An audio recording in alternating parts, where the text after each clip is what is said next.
Ikikutangazia kutoka jijini Dodoma. Karibu mtazamaji wa Ulimwengu wa Habari, na tulionayo siku huu: mashindano ya kuhifadhi Qur'ani tukufu yafanyika Kondoa Dodoma, na usawa wa kijinsia watajwa kuwa nguzo ya maendeleo ya jamii. Na katika michezo, Singida Black Stars yamfutia adhabu golikipa Omar Sobasogie. Hujambo na karibu mtazamaji wa Ulimwengu wa Habari katika wasawa kupata habari. Mimi ni Lai Saidi. Waziri Mkuu Dr. Mwigulu Lameck Nchemba amesisitiza umuhimu wa mashindano Qur'ani tukufu kama njia muhimu ya kuhifadhi na kuendeleza kitabu tukufu cha Mwenyezi Mungu.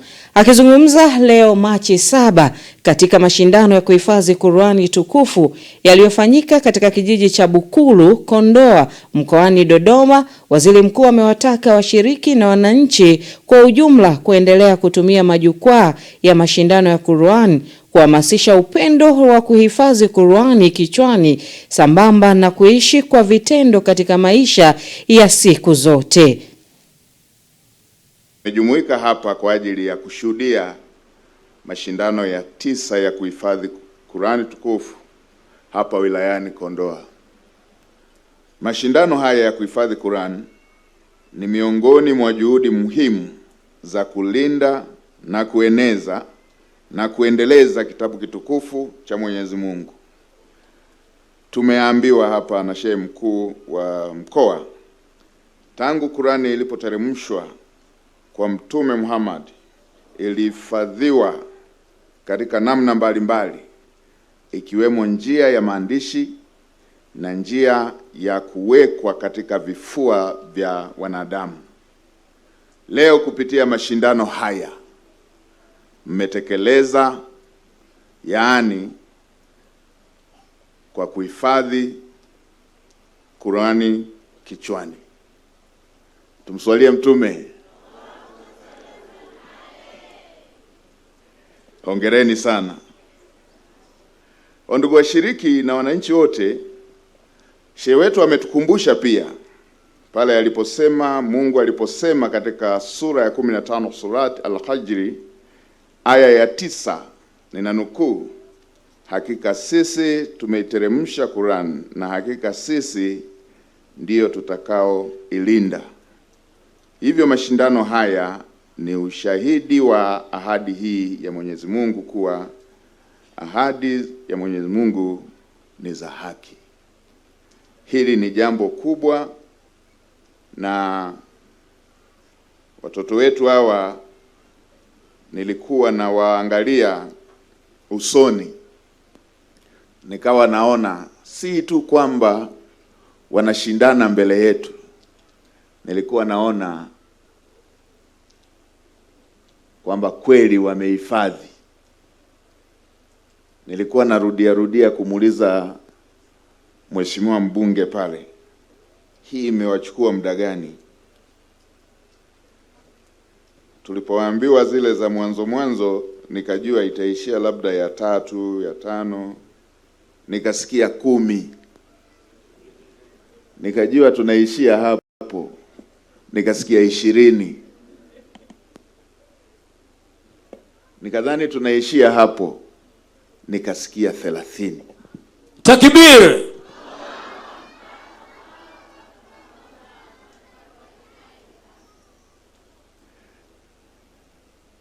Nikamuuliza mheshimiwa mbunge, na wewe ulifanya? Akasema ndio nilifanya. Nikamwambia ndio maana unafanya vizuri kwenye kazi unazoaminiwa na rais, na ndio maana ulifaulu na shuleni.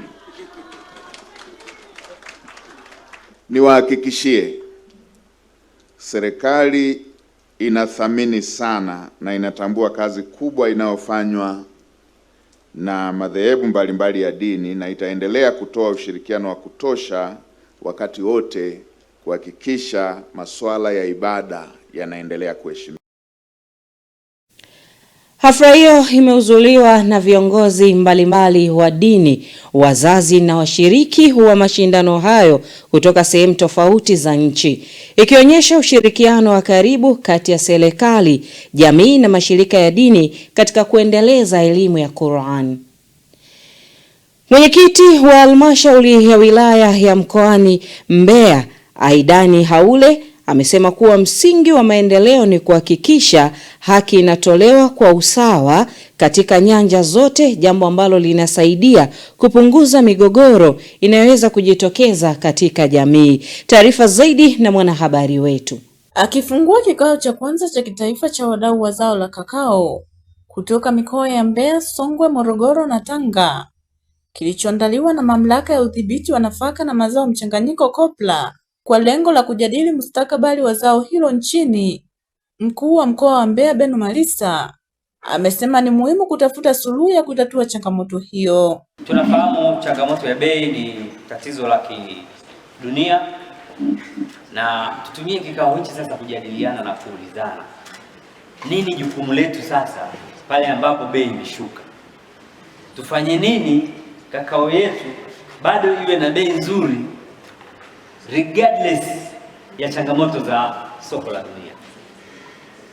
Je, kiwango tunachozalisha kinatutosha au kinatupa sauti ya kubageni? Nadhani tutakuwa na maswali mengi ya kujiuliza, kwa maana ya kwa kuwa changamoto ya bei ni ya kidunia, jukumu letu kuibadili ni dogo, kwa sababu ya sauti yetu ni dogo kuendana na volume tunayozalisha. Akizungumzia kushuka kwa bei ya kakao, mkurugenzi mtendaji wa COPRA Irene Mlola amesema hali hiyo imesababishwa na kushuka kwa soko la dunia kutokana na changamoto mbalimbali za uzalishaji, huku akiwataka wakulima kuweka juhudi za uzalishaji wa kokoa. Thamani ya mauzo ambayo tumeipata ni kweli imeshuka kati ya mwaka 2024 mpaka 2025, lakini wote tunafahamu ni kwa sababu kubwa ambayo ni bei. Lakini pamoja na hivyo, tuendelee kuweka juhudi za kuongeza uzalishaji na ubora ili tuweze kufanyaje kupandisha hiyo bei. Serikali tunaenda kusimamia kuhakikisha kwamba mkulima wa Tanzania anaendana uwiano sawa na bei inayopatikana kimataifa. Na ndio maana unaona ni kweli bei imeshuka, lakini kwa sababu bei ya kimataifa ya soko la dunia pia imeshuka. Kwa upande wake, mkuu wa wilaya ya Kilombero Dastan Kiobia ameiomba COPRA kushirikiana na mamlaka ya maendeleo ya biashara nchini TanTrade katika kutangaza zao la kakao ili kuongeza uzalishaji na kupanua masoko ndani na nje ya nchi. Tanzania tunazalisha tani kati ya 16,000 na 20,000 kwa sasa. Malengo yetu na ndoto zetu ni kufika tani 300,000 ndani ya miaka 10. Na tunaweza. Sisi Morogoro tunaamini kwamba uzalishaji huu utafanya zao letu liwe la utofauti. Tunaomba COPRA ishirikiane na TanTrade kutangaza kokoa yetu ndani ya Jamhuri ya Muungano wa Tanzania. TanTrade waanze kazi ya kuanza kutangaza uzalishaji wa kokoa duniani kwa kufikisha kwamba Tanzania kuna zao la kokoa linazalishwa kwa wingi na wazalishaji wapo wazuri zaidi. Nikiripoti kutoka mkoani Mbeya, Upendo Kibetile, Sky TV. Jeshi la polisi mkoani Tabora linawashikilia wanafunzi 17 wa chuo cha ardhi Tabora kwa tuhuma za kumshambulia na kumjeruhi mlinzi wa chuo hicho pamoja na kuwatishia wanafunzi wenzao kwa silaha za ncha kali. Mkuu wa mkoa wa Tabora Paul Chacha ametoa agizo kwa uongozi wa chuo hicho kuwasimamisha masomo mara moja wanafunzi hao wakati mchakato wa kuwafikisha mahakamani ukiendelea. Hatua hiyo imekuja baada ya kubaini kuwa wanafunzi hao wamekuwa wakijihusisha na vitendo vya uvunjifu wa amani vinavyohatarisha usalama wa chuo. Wapo wanafunzi hapa na nitaendelea kutoa mmoja baada ya mwingine. Sio hao tu 15 mnaoona hapa. Wapo zaidi ya 50, tutawabaini mmoja baada ya mwingine. Wapo wanafunzi wanatoka wanaenda kulewa. Yupo mmoja wao, wawili wapo hapo. Siku kadhaa nyuma kabla ya tukio hili walienda kulewa, wakarudi saa 8 usiku hapa.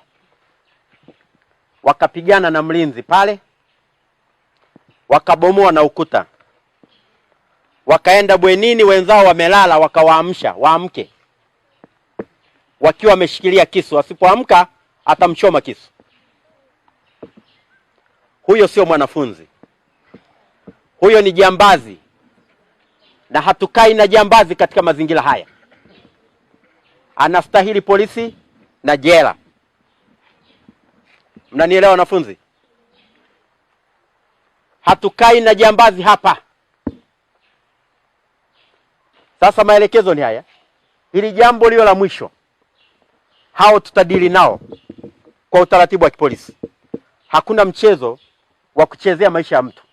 Hatujui yule mlinzi na yeye alikuwa na silaha ya moto, lakini yule baba kwa mbinu za kiuaskari na nidhamu hakufyatua hata risasi.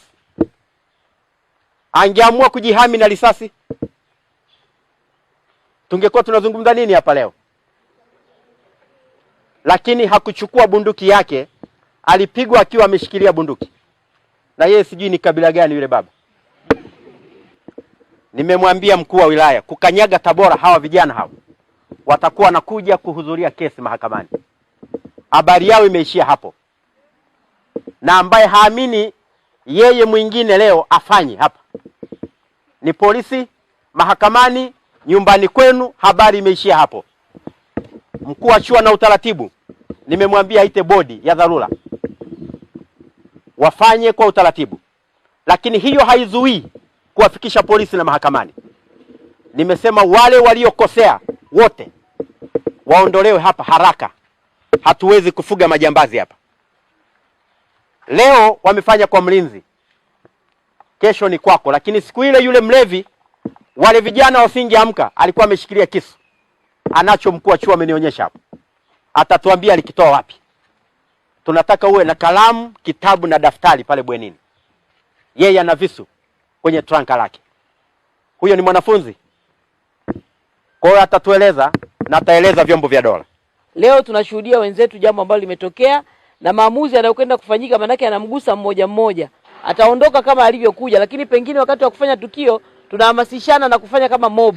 Lakini inapokuwa sasa maamuzi yanafanyika, anaondoka mmoja.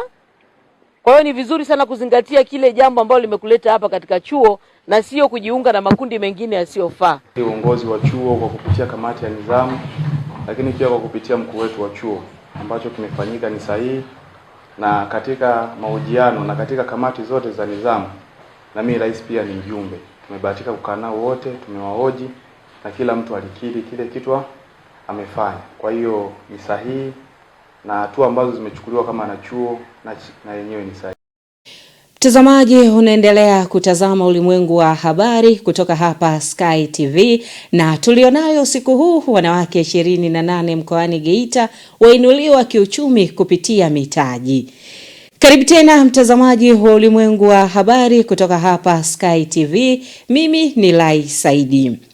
Jumla ya wajasiriamali 28 wanawake waliopo katika jimbo la Geita mjini wameongezewa mitaji na mbunge wa jimbo hilo ili kuwatia moyo katika mapambano yao ya kukuza uchumi.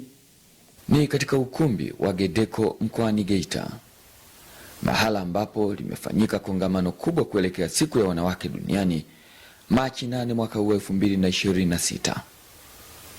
Mgeni rasmi katika kongamano hili, mbunge wa jimbo la Geita mjini Mhandisi Chacha Mwitambura anawafuta machozi wanawake 28 kwa kuwaongezea mitaji, ikiwa ni sehemu ya zawadi kwa kazi mbalimbali wanazozifanya. Najua wote mlioko humu ndani mnahitaji mitaji, lakini leo tumeanza kidogo kwa ajili ya kutia moyo.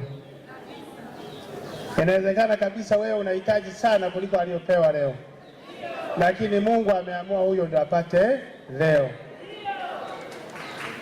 Sawa mama zangu, sawa dada zangu, tumeanza na hapo, lakini nimesema tukajiunge ili tuangalie ni jinsi gani tunashirikiana mbunge kuhakikisha tunainua nini uchumi. Mimi leo nimetaka nisimame na hao 28 ni wasapoti kidogo, waendelee kupambana na wala wasijione wanyonge. Utaanzia kwenye uji, lakini siku moja utakuwa unamiliki gari. Naomba tuwapigie makofi, naomba tujipigie makofi.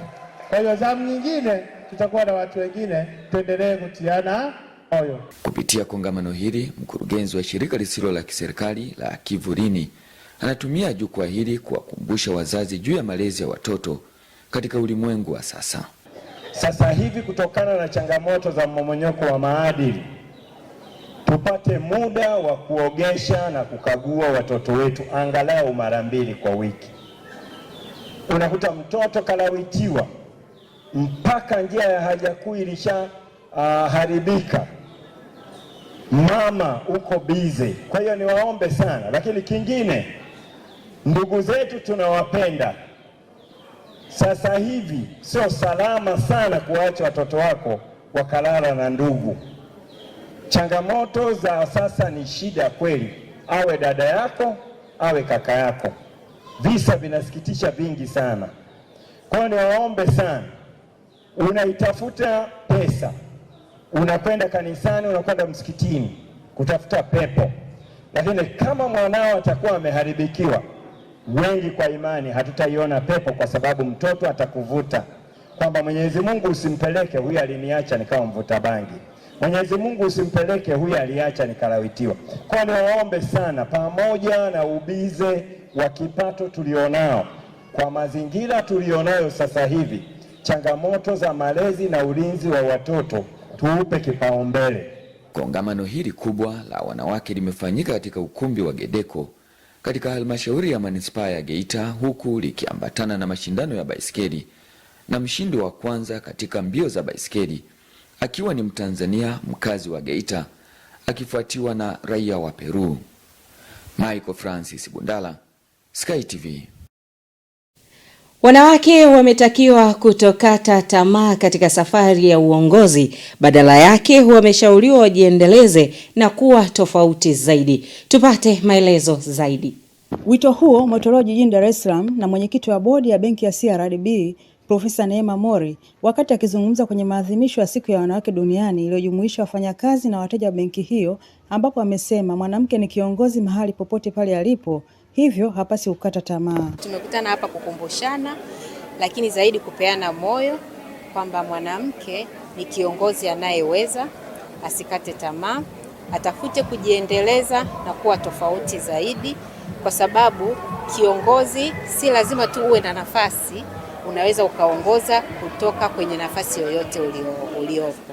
Kwa hiyo sisi leo kauli mbiu yetu kubwa ilikuwa ni hiyo, kwamba mwanamke ni kiongozi popote pale alipo, akiwa benki, akiwa nyumbani, akiwa kwenye jamii, na kwa pamoja tunaleta utofauti kwenye jamii zetu na kwenye benki na kwenye nchi yetu ya Tanzania na nyingine ambazo tupo. Kwa upande wake, kaimu mtendaji mkuu wa benki ya CRDB amesema wamekuwa wakitoa kipaumbele kwa kuwawezesha wakina mama kushiriki katika nafasi za uongozi na kuwajengea uwezo kupitia programu mbalimbali.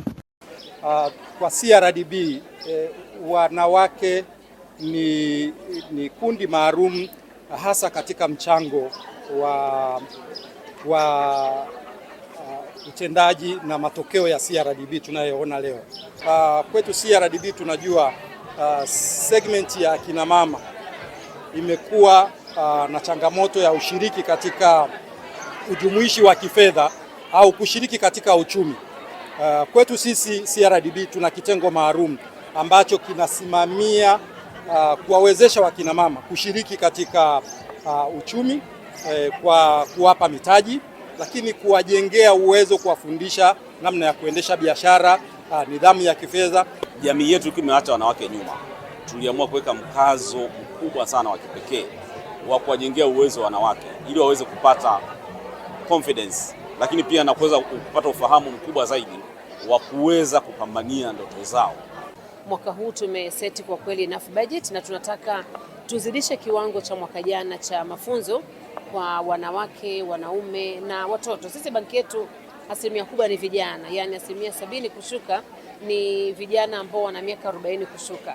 Kwa hiyo hizi programu zetu pia zinalenga wanawake ambao ni bado vijana, labda miaka 30, watakuwaje viongozi, mambo ya mental health, lakini pia watafanyaje kazi vizuri na kubalance na familia. Kutoka Dar es Salaam, Nora Damian, Sky TV.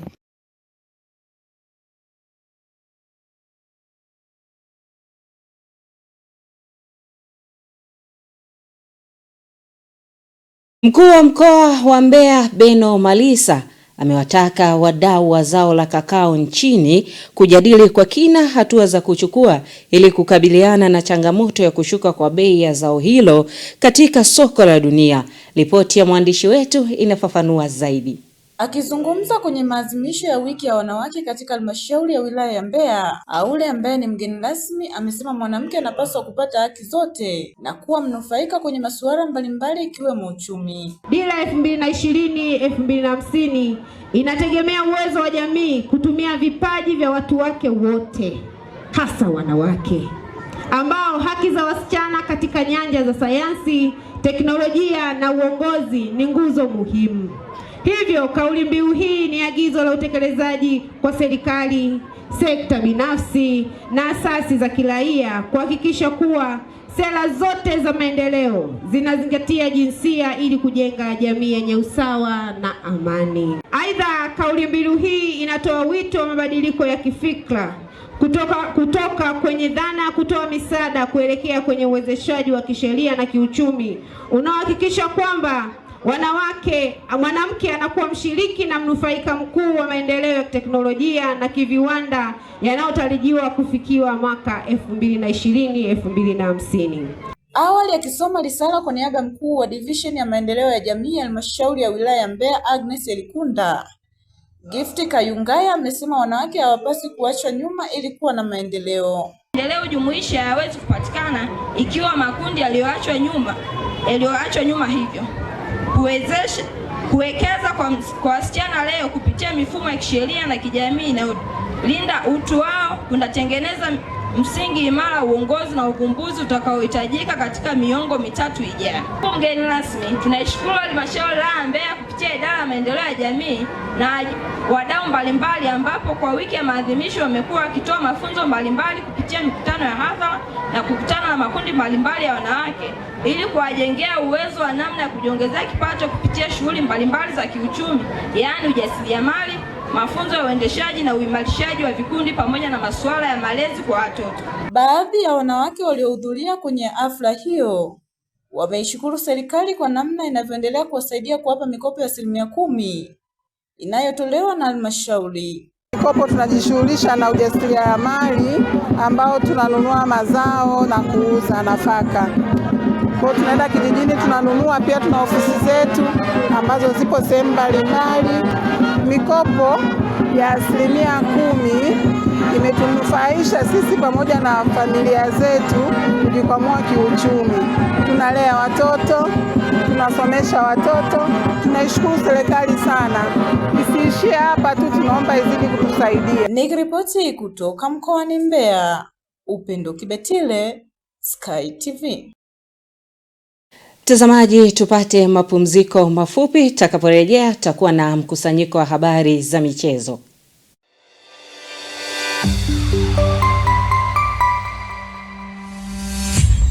Sky TV.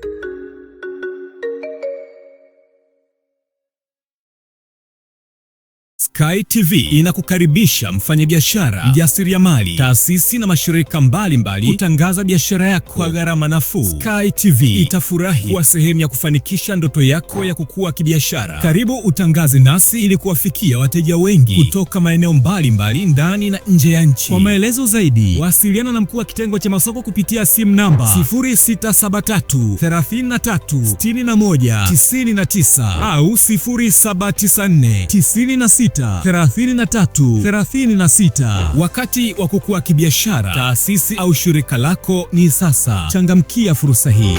Sky TV, above the limit. Habari, jina langu ni Sarah kutoka ya ZIC. Kazi yangu ni kukuongoza katika kufanya maamuzi sahihi ya kujikinga wewe na mali yako dhidi ya majanga yasiyotarajiwa kwa kupata bima kutoka ZIC. Je, unaifahamu ZIC? ZIC ni shirika la bima lililoanzishwa mwaka 1969 kutoa huduma za bima kwa wananchi, taasisi za umma na binafsi kwa lengo la kulinda uchumi wa watu binafsi na nchi yetu kwa ujumla. Lengo letu ni kuwa kampuni ya bima inayoaminika na wateja na kutambulika kote Afrika Mashariki. Dhamira yetu ni kulinda na kuwawezesha wateja wetu kwa kuwapa huduma bora na za kuaminika. Baada ya utangulizi wangu, je, ungependa kujua kuhusu huduma zetu? ZIC tunatoa huduma za bima za mali na ajali, na kati ya hizi ni bima ya magari, bima ya wizi, bima ya moto, bima ya mizigo. Je, unazijua branchi zetu? Kuhakikisha tunawafikia wateja wetu nchi nzima, tunatoa huduma zetu kupitia ofisi zetu kuu zilizopo mtaa wa Mpirani pamoja na matawi yetu yafuatayo: Amani, Marhubi, Chake Chake, Dar es Salaam, Dodoma, Mwanza, Kahama, Arusha, Tanga, Mbeya na Mtwara. Unajua ni njia gani tunazotumia kuwapa wateja wetu huduma? Tunatoa huduma kupitia ofisi zetu, kupitia mawakala na madalali wa bima waliosajiliwa na Mamlaka ya Bima Tanzania, kupitia mawakala wa bank assurance na pia kupitia mitandao ya simu kupitia Voda Bima na Mix by Yas. Karibu ufurahie huduma zetu kwa masaa 24. Tunakujali.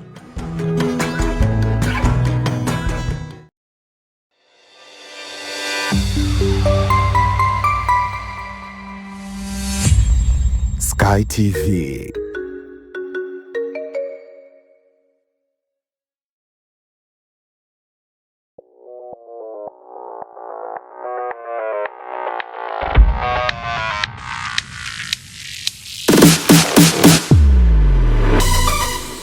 Habari za michezo na burudani.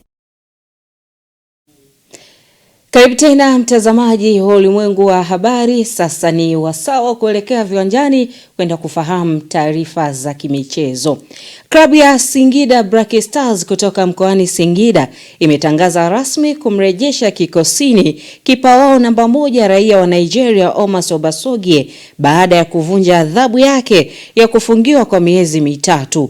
Kwa mujibu wa barua rasmi kutoka ndani ya klabu hiyo, kipa huyo amefanyiwa uchunguzi wa awali kuhusu tuhuma za upangaji wa matokeo, lakini amekutwa hana hatia na mapema mwenyewe ameomba radhi katika klabu hiyo. Awali, Singida Black Stars ilitangaza kumrejesha kiungo wao mzoefu raia wa Uganda ambaye ni Khalid Aucho. Pia alifungiwa kwa miezi 3 kutokana na utoro kazini, lakini tayari ameiomba radhi klabu hiyo.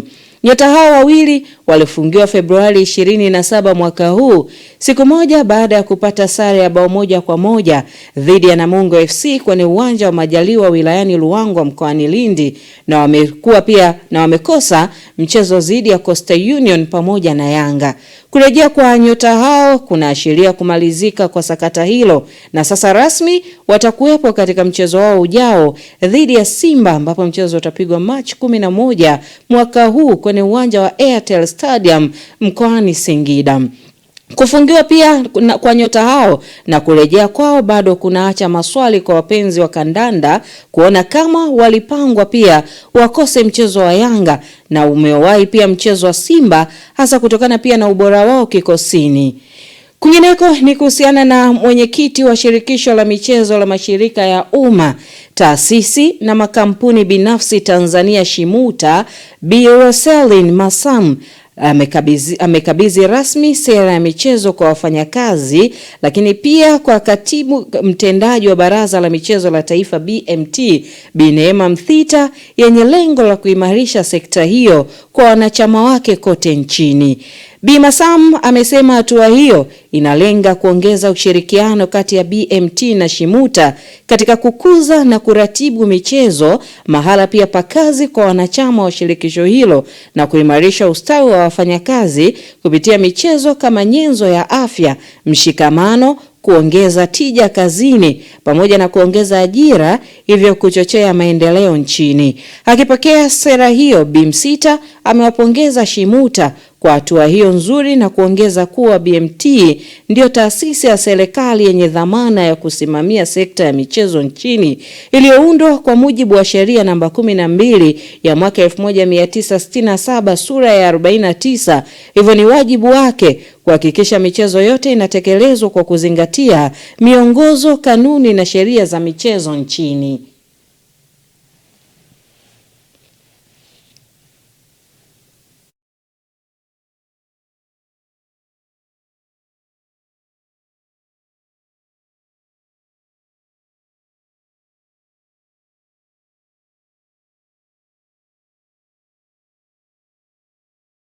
kimataifa ni kuhusiana na winga wa klabu ya Real Madrid Vinicius Junior ametuma ujumbe kuelekea mchezo wao dhidi ya Manchester City, akisisitiza kuwa timu yake inahitaji kucheza kwa nguvu na ubora mkubwa. Vinicius amesema wanataka kuonyesha sura halisi ya Real Madrid kwa kucheza kwa kushambulia na kutawala mchezo. Amesema lengo lao ni kupambana kwa kila mpira na kuhakikisha wanakuwa katika kiwango bora kabisa ili kupata matokeo mazuri dhidi ya City. Pia amewaomba mashabiki wa timu hiyo kuendelea kuwapa sapoti kama wanavyofanya siku zote ili kufanya dimba la Santiago Bernabeu kuwa sehemu ngumu kwa wapinzani wao. Ameongeza kuwa ushirikiano wa mashabiki na timu Real Madrid huwa na nguvu zaidi na uwezo mkubwa wa kupambana hadi mwisho wa mchezo. Na taarifa hiyo inatufikisha tamati ya habari za michezo na burudani, mtazamaji. Sasa tupate utabiri wa hali ya hewa kwa saa 24 zijazo kuanzia saa 3 kamili usiku huu. Karibu ungane nami tunapenda kuangazia kwa kina taarifa hii ya hali ya hewa kutoka Mamlaka ya Hewa Tanzania. Kwa usiku huu ni matarajio yetu katika ukanda wa Ziwa Victoria panatarajiwa kuwa na hali ya mawingu kiasi, ngurumo za radi katika maeneo machache. Huku maeneo mengine hapa nchini yalosalia yakitarajiwa kuwa na hali ya mawingu kiasi, mvua na ngurumo katika maeneo machache. Kwa siku ya kesho pepo inatarajiwa kuvuma kwa kasi ya kilomita 20 kwa saa kwa Ziwa Victoria, Ziwa Tanganyika na Ziwa Rukwa, na kwa kasi ya kilomita 30 kwa saa kwa Ziwa Nyasa. Hali ya ziwa inatarajiwa kuwa na mawimbi madogo hadi mawimbi makubwa kiasi. Kwa ukanda wa pwani yote pepo inatarajiwa kuvuma kwa kasi ya kilomita 30 kwa saa, na hali ya bahari inatarajiwa kuwa na mawimbi makubwa kiasi. Viashiria vya mvua bado vinaonekana kuendelea katika maeneo mengi hapa nchini, huku Mamlaka ya Hewa Tanzania ikitoa angalizo la matarajio ya vipindi vifupi vya mvua kubwa katika maeneo machache ya mkoa wa Tanga, visiwa vya Unguja na Pemba, Dar es Salaam, Pwani ikijumlisha visiwa vya Mafia, Lindi, Mtwara, Morogoro, Arusha, Manyara na Kilimanjaro. Wakazi wa maeneo hayo mnashauriwa kuchukua hatua stahiki. Kwa siku ya kesho ni matarajio yetu katika ukanda wa Victoria na maeneo magharibi mwa nchi panatarajiwa kuwa na hali ya mawingu kiasi, mvua na ngurumo za radi katika maeneo machache na vipindi vya jua. Nyanda za juu kaskazini mashariki, kanda ya kati, nyanda za juu kusini magharibi na mkoa wa Ruvuma panatarajiwa kuwa na hali ya mawingu, mvua na ngurumo za radi katika maeneo machache na vipindi vifupi vya jua. Kwa ukanda wa pwani yote panatarajiwa kuwa na hali ya mawingu, mvua na ngurumo za radi katika baadhi ya maeneo na vipindi vifupi vya jua. Na ufuatao ni utabiri wa hali ya hewa kwa siku 4 zijazo. Jiji la Dar es Salaam tunatarajia mvua na ngurumo. Dodoma tunatarajia mvua na ngurumo. Jiji la Mwanza tunatarajia mvua na ngurumo. Mbeya tunatarajia mvua na ngurumo. Kilimanjaro tunatarajia mvua na ngurumo. Morogoro tunatarajia mvua na ngurumo. Arusha tunatarajia mvua na ngurumo. Mpendwa mtazamaji, ni kusiendelea kufuatilia taarifa mbalimbali za hali ya hewa kutoka Mamlaka ya Hewa Tanzania. Ulikuwa na mimi Mariam Fares, asante na nikutakia wakati mwema. Mtazamaji, kabla ya kuhitimisha ulimwengu wa habari, tupate muktasari wa tuliokuwa nayo. Mashindano ya kuhifadhi Qur'ani tukufu yafanyika Kondoa, Dodoma. Na usawa wa kijinsia watajwa kuwa nguzo ya maendeleo ya jamii. Katika michezo, Singida Black Stars yamfutia adhabu golikipa Amos Obasogie. Mtazamaji, nafika tamati katika ulimwengu wa habari na niweze kukushukuru, lakini pia nishukuru timu nzima ya Sky TV. Mimi ni Lai Saidi. Usiache kutufuatilia kupitia mitandao ya kijamii Sky TV. Na mimi nikutakie usiku mwema.